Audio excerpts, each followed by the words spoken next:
कदा उत्तिष्ठन्ति?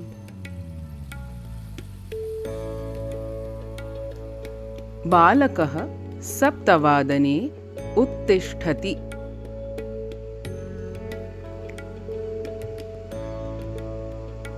बालकौ सप्तवादने उत्तिष्ठतः।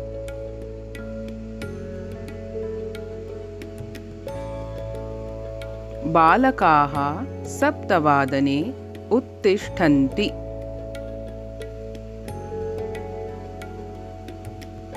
बालिका सप्तवादने उत्तिष्ठति।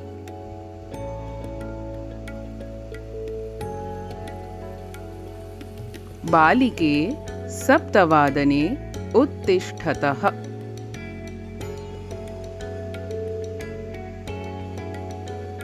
बालिकाः सप्तवादने उत्तिष्ठन्ति।